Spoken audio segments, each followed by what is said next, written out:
Ons fokus op ons prioriteite. Ons ware prioriteite, nie die prioriteite wat die wêreld sê belangrik is nie. Dit beteken dan as ons so voorbereid is, dat ons aanbidding ewig kan wees, en nie net 'n oomblik nie. Want ons weet ons berei voor. Ons weet ons doen en ons leef en ons dra vrug, en ons weet daardie vrug kan aan ander voed en ander inspireer om dieselfde te doen. En dit is so mooi om te weet dat as jy sonder voorbereiding iets doen en jy inspireer iemand om dieselfde te doen en hulle vra vir jou, maar hoe doen ek dit? Dan sê jy, ek weet jy doen dit net. Dat help ons nie.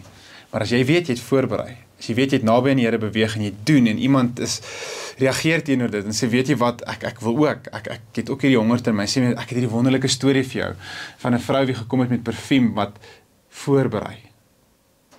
En so kan jy ook voorberei op die volgende manier, en is prakties, dis klein, treetjie vir treetjie. En dis hoe ons wil afeindig, om te sê dat jou aanbidding kan 'n storie vertel. Dit wat jy doen vir die Here is 'n storie. En ons weet die manier en die wyse waarop ons stories vertel is so belangrik. Die spasies tussenin, die inkleer van, die nie net hierdie het gebeur nie, maar die diepte van wat vooraf gebeur het, die grootheid van wat na dit gebeur het. En in dit alles die liefde wat die Here vir ons het, nie net vandag of nou in die oomblik nie, maar tydens voorbereiding en tydens die toekoms.